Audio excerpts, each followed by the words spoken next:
একটু কল্পনা করা যাক, মানে আমরা সবাই যদি একটু ভাবার চেষ্টা করি এমন একটা অভাবনীয় ঘটনার কথা, যা মুহূর্তের মধ্যে আক্ষরিক অর্থে পুরো পৃথিবীর গতিপথ পাল্টে দিয়েছিল। হুম আন্তর্জাতিক সম্পর্ক, ইতিহাসের ধারা সবই তো বদলে গিয়েছিল। একদম। এখন ধরুন এমন একটা থিওরি বা দাবি সামনে এলো যা বলছে এই পুরো ঘটনাটা, মানে বিশাল সব ভবনের লিজ নেওয়া থেকে শুরু করে এয়ারপোর্টের সিকিউরিটি পর্যন্ত সব কিছুই নাকি আগে থেকে সাজানো ছিল। বাপরে! হ্যাঁ, এবং এই পুরো নাটকের কলকাঠি নেড়েছে অত্যন্ত সুনির্দিষ্ট গোপন একটা নেটওয়ার্ক।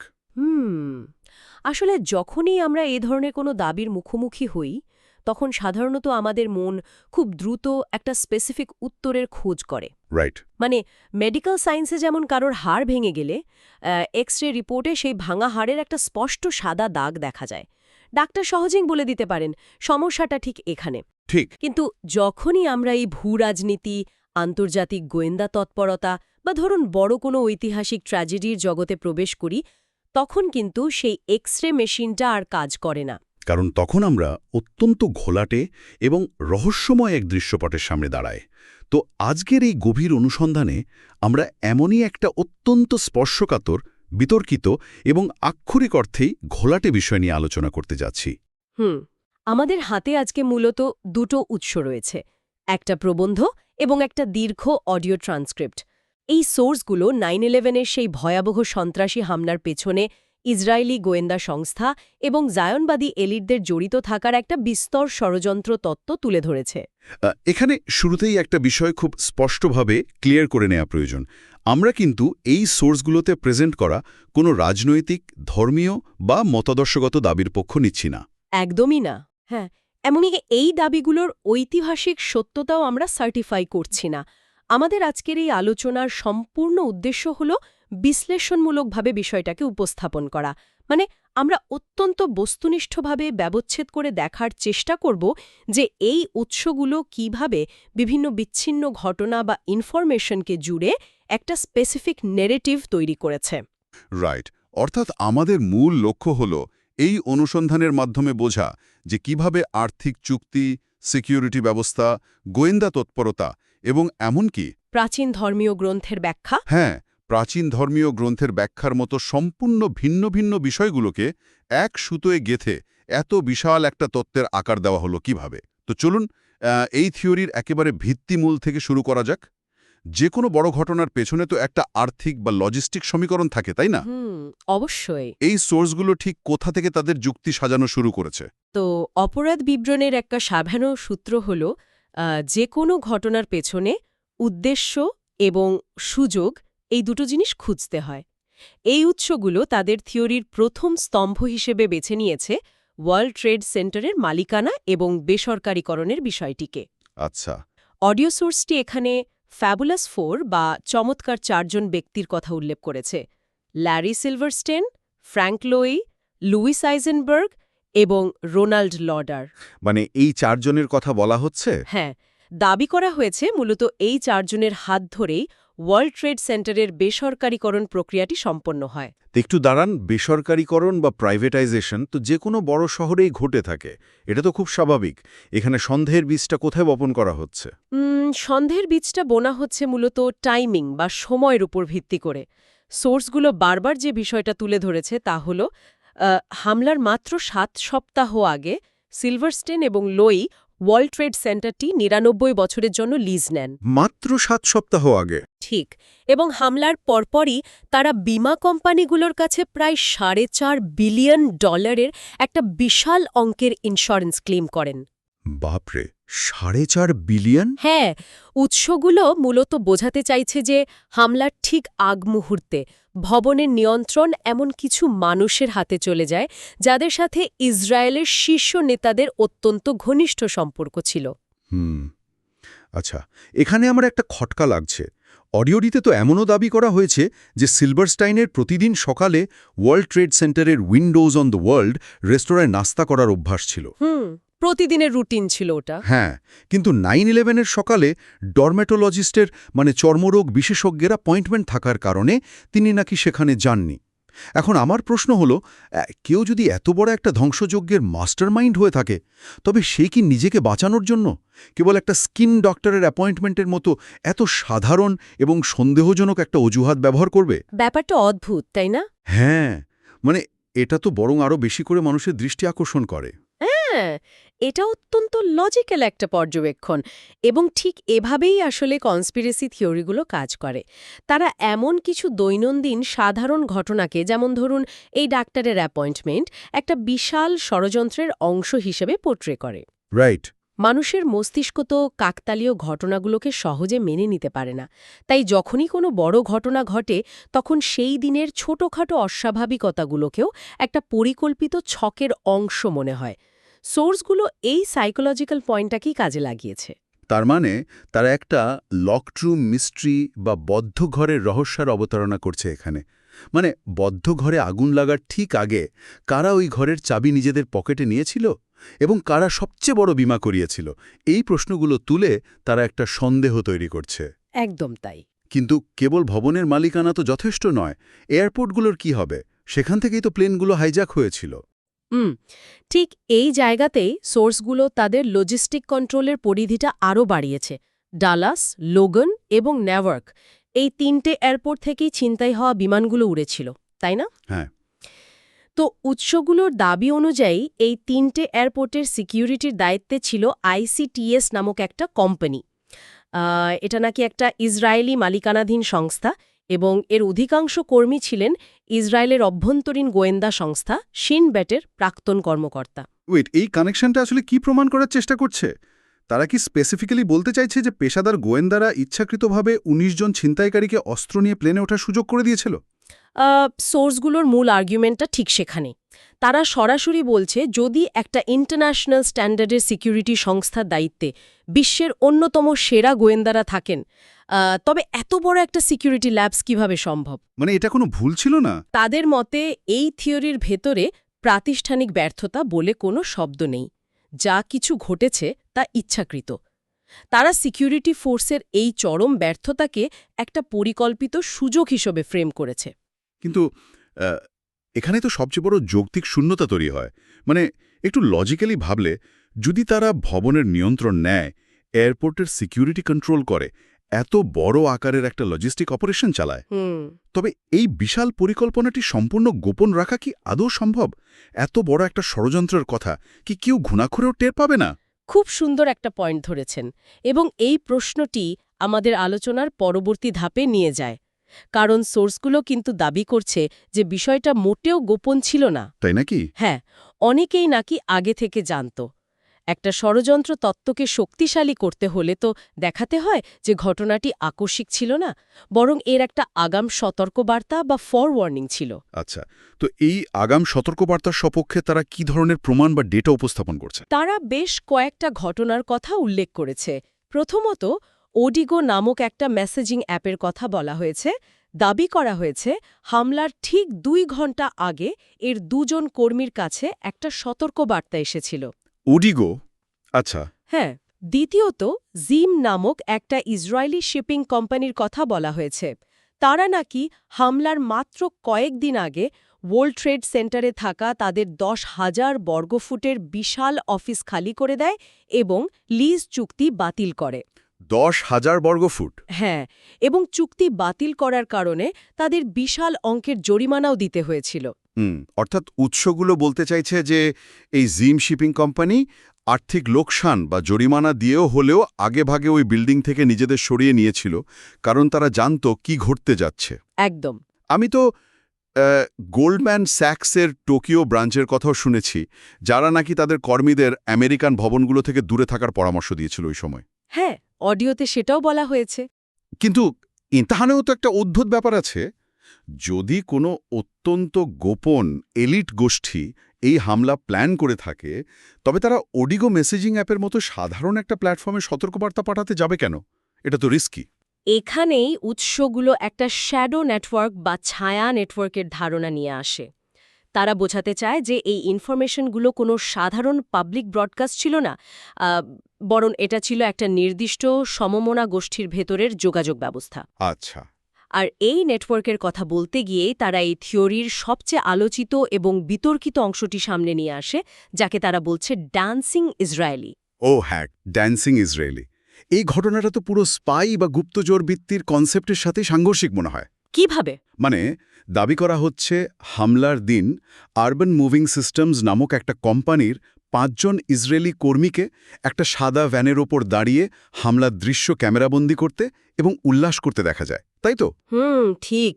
তো এফবিআই তাদের আটক করে এবং পরবর্তীতে ইসরায়েলি টিভিতে তারা নাকি বলেছিল যে তারা ঘটনাটি ডকুমেন্ট করতে সেখানে গিয়েছিল।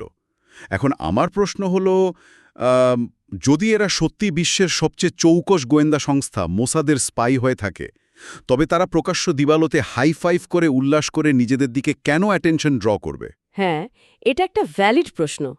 স্পাইদের তো সবার চোখের আড়ালে ছদ্মবেশে থাকার কথা। এটা কি গুপ্তচরবৃত্তির বেসিক রুলসের পরিপন্থী নয়? হ্যাঁ, এটা এই তত্ত্বের সবচেয়ে বড় দুর্বল দিক বলে মনে হতে পারে। কিন্তু মজার ব্যাপার হলো, অডিও সোর্সটি কিন্তু এই স্ববিরোধিতাকে এড়িয়ে যায়নি। মানে তারা এরও একটা ব্যাখ্যা দিয়েছে। হ্যাঁ, তারা এই অদ্ভুত আচরণের একটা নিজস্ব সাইকোলজিক্যাল ব্যাখ্যা দাঁড় করিয়েছে।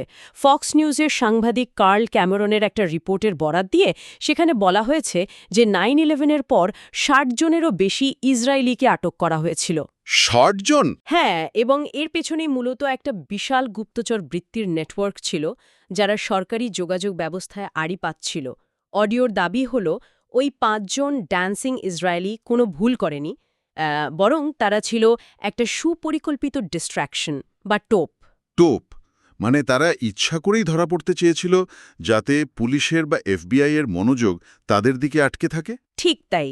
অডিওর বয়ান অনুযায়ী মূল বড় গুপ্তচর বৃত্তির ঘটনাটি আড়ালে রাখার জন্যই এই ৫ জনকে প্রকাশ্যে ওইভাবে উল্লাস করতে বলা হয়েছিল।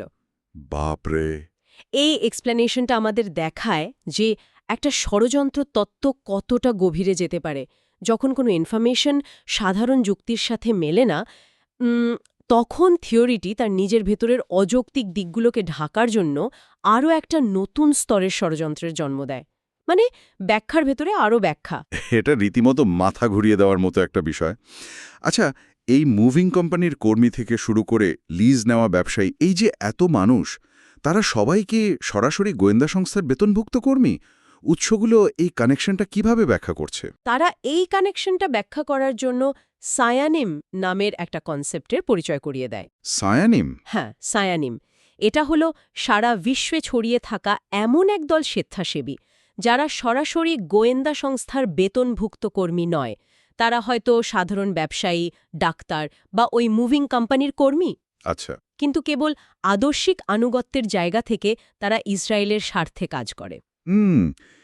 এই সায়ানিম ধারণাটি তো অত্যন্ত ভয়ঙ্কর একটা মনস্তাত্ত্বিক অস্ত্র, কারণ এর মাধ্যমে উৎসগুলো মূলত বোঝাতে চাইছে যে কোনো সাধারণ মানুষ, আপনার আমার যে কোনো প্রতিবেশী বা সহকর্মীও এই বিশাল ষড়যন্ত্রের অংশ হতে পারে। ঠিক বলেছেন। এটা তো সমাজের ভেতরে চরম মাত্রায় অবিশ্বাস এবং প্যারানয়া তৈরি করার একটা পারফেক্ট রেসিপি। একদম নিখুঁত বিশ্লেষণ। এই সায়ানিম ধারণার মাধ্যমে তারা তত্ত্বের পরিধিটাকে অসীম করে তুলেছে। এর ফলে প্রথাগত গোয়েন্দা নেটওয়ার্কের প্রমাণের আর দরকারই হয় না। কেবল আনুগত্যের সম্ভাবনাই কাউকে সন্দেহ করার জন্য যথেষ্ট হয়ে ওঠে। তো আমরা লজিস্টিক্স দেখলাম, আগাম সতর্কবার্তা এবং গোয়েন্দা নেটওয়ার্কের দাবিও দেখলাম। কিন্তু এই পুরো বিশাল আয়োজনের চূড়ান্ত উদ্দেশ্য কি? কেন এত বড় একটা ঘটনা ঘটানো হলো? কারণ কেবল একটা ভবনের ইন্স্যুরেন্সের টাকা পাওয়ার জন্য তো আর কেউ পুরো বিশ্বের ভূরাজনীতির মোড় ঘুরিয়ে দেবে না, তাই না? সেখানেই উৎসগুলো তাদের ন্যারেটিভকে আর্থিক লাভ বা গোয়েন্দা তৎপরতার স্তর পার করে একদম আদর্শিক এবং রাজনৈতিক সমীকরণের গভীরে নিয়ে যায়। কিভাবে? রাজনৈতিক স্বার্থসিদ্ধির কথা বলতে গিয়ে তারা project for a new American century বা PNAC এর কথা উল্লেখ করেছে। এটা ছিল একটা আমেরিকান থিঙ্ক ট্যাঙ্ক। হ্যাঁ, নাম শুনেছি। তারা প্রকাশ্যেই একটা ডকুমেন্টে উল্লেখ করেছিল যে আমেরিকার ফরেন পলিসিতে বড় ধরনের পরিবর্তন আনা এবং মধ্যপ্রাচ্যের সামরিক হস্তক্ষেপের জন্য একটা নতুন পার্ল হারবারের মতো বিশাল এবং মর্মান্তিক ঘটনা প্রয়োজন। মানে তারা বলতে চাইছে যে 9/11 ছিল সেই বহুকাঙ্ক্ষিত নতুন পার্ল হারবার। একদম তাই। এবং অডিওটিতে দাবি করা হয়েছে যে এই থিঙ্ক ট্যাঙ্কের পেছনে থাকা বুদ্ধিবৃত্তিক শক্তির অনেকেই ছিলেন নির্দিষ্ট একটা গোষ্ঠীর। যেমন কাদের কথা বলা হচ্ছে? তারা পল উলফোভিটস, মাইকেল চটফ, যিনি কিনা প্যাট্রিয়ট অ্যাক্টের লেখক ছিলেন এবং অডিওর দাবি অনুযায়ী যার মা একজন মোসাদ এজেন্ট ছিলেন, তার কথা উল্লেখ করেছে। বাপরে! এমনকি 9/11 কমিশনের এক্সিকিউটিভ ডিরেক্টর ফিলিপ জেলিকো এবং ডেভিড ফ্রুমের মতো ব্যক্তিদের ভূমিকা নিয়েও তারা প্রশ্ন তুলেছে। শুধু তাই নয়, আমি দেখলাম সোর্সটিতে ইসরায়েলের প্রাক্তন প্রধানমন্ত্রী বেঞ্জামিন নেতানিয়াহুর একটা মন্তব্যের কথাও উল্লেখ করা হয়েছে।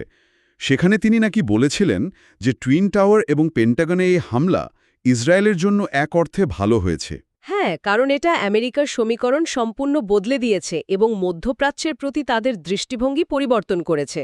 সোর্সগুলো এই জিওপলিটিক্যাল রেজাল্টটাকেই ঘটনার মূল মোটিভ বা উদ্দেশ্য হিসেবে দাঁড় করিয়েছে।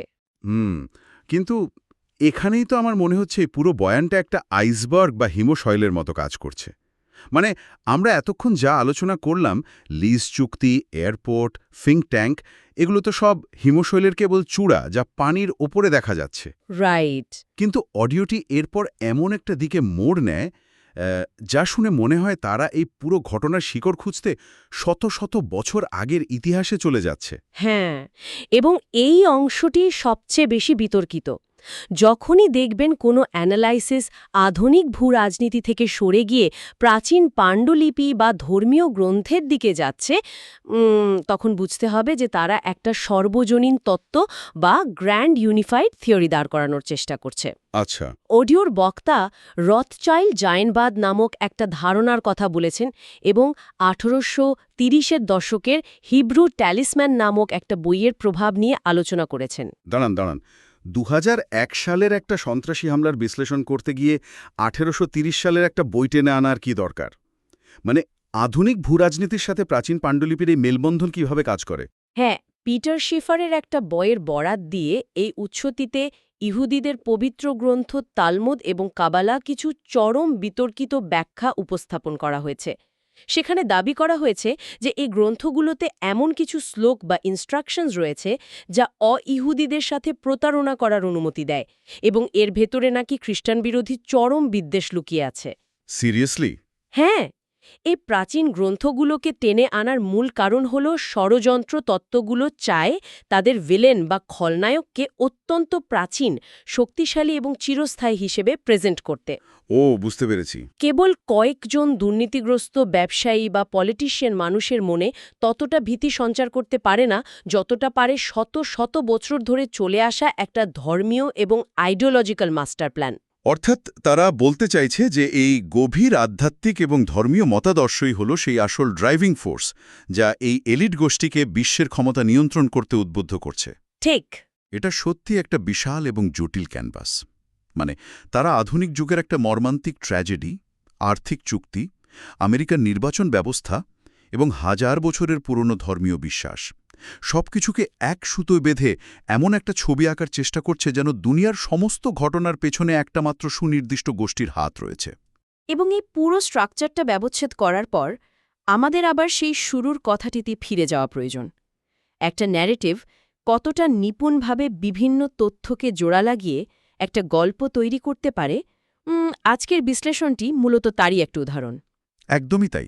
একটা থিওরি কিভাবে নিজের যুক্তির দেয়ালগুলো তৈরি করেছে, কিভাবে একটা ইনফরমেশনের গ্যাপ ঢাকতে গিয়ে আরেকটা নতুন ষড়যন্ত্রের জন্ম দিয়েছে, আমরা কেবল সেটাই দেখলাম। এর বাইরের কোনো ঐতিহাসিক সত্যতা বা রাজনৈতিক দাবির সাথে এই আলোচনার কোনো সম্পর্ক নেই।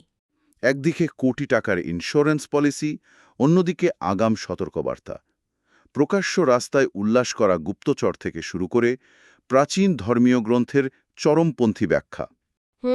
কিন্তু এই সবকিছুর শেষে তথ্যের কাঠামো নিয়ে তো অনেক কথা হলো, এবার একটু মানুষের মনের কাঠামো নিয়ে ভাবা যাক। এই মনস্তাত্ত্বিক দিকটি আসলে এখানে সবচেয়ে বেশি ভাবায়। যখন পৃথিবী হঠাৎ করে চরম এলোমেলো, অনিরাপদ এবং বিশৃঙ্খল মনে হয়, তখন এই ধরনের সব স্বনিয়ন্ত্রণকারী ষড়যন্ত্র তত্ত্বগুলো কি মানুষের মনে এক অদ্ভুত স্বস্তি এনে দেয়? খুব গভীর একটা প্রশ্ন। কারণ পৃথিবী যদি সত্যিই বিশৃঙ্খল হয়, তবে যে কেউ যে কোনো মুহূর্তে সম্পূর্ণ বিনা কারণে বিপদে পড়তে পারে। এই চরম অনিশ্চয়তা মানুষের জন্য একটা ভয়ঙ্কর আতঙ্কের বিষয়। একদম। তার চেয়ে বরং এই থটটা কি বেশি স্বস্তিদায়ক নয় যে অন্তত একটা অত্যন্ত ক্ষমতাবান গোষ্ঠী পর্দার আড়াল থেকে সবকিছু কন্ট্রোল করছে? মানে অন্তত কেউ একজন তো স্টিয়ারিং হুইল ধরে বসে আছে। সবকিছু অন্তত অর্থহীন নয়। এই মনস্তাত্ত্বিক স্বস্তির জায়গাতেই ষড়যন্ত্র তত্ত্বগুলোর সবচেয়ে বড় শক্তি লুকিয়ে থাকে। তারা বিশৃঙ্খলার শূন্যস্থানকে একটা সুনির্দিষ্ট শৃঙ্খলার গল্প দিয়ে ফিল আপ করে দেয়। তা সেই গল্প যতই ভয়ঙ্কর হোক না কেন। মানুষের মস্তিষ্ক হয়তো প্রাকৃতিকভাবেই চরম ট্র্যাজেডির মুখে একটা অর্থ বা প্যাটার্ন খুঁজতে চায়। অন্ধকারের মধ্যে আমরা একটা সুনির্দিষ্ট ছায়া দেখতে চাই, কারণ অন্ধকারের অসীম শূন্যতা আমাদের বেশি ভয় দেখায়। আম, এই ভাবনার জায়গাটি সবার জন্য উন্মুক্ত রইল। কেন আমরা বিশৃঙ্খলার চেয়ে ষড়যন্ত্রকে বেশি নিরাপদ মনে করি? ভাবার মতো বিষয়। এই প্রশ্নটার উত্তর খোঁজার মাধ্যমে হয়তো আমরা কেবল ইতিহাস নয়, নিজেদের সাইকোলজিকেও আরেকটু গভীরভাবে বুঝতে পারব। তো আজকের এই ঘোলাটে জলের গভীর অনুসন্ধান আমরা এখানে শেষ করছি। সবকিছুর পেছনের কারণগুলো নিয়ে যৌক্তিকভাবে বিশ্লেষণ করতে থাকুন। বিদায়।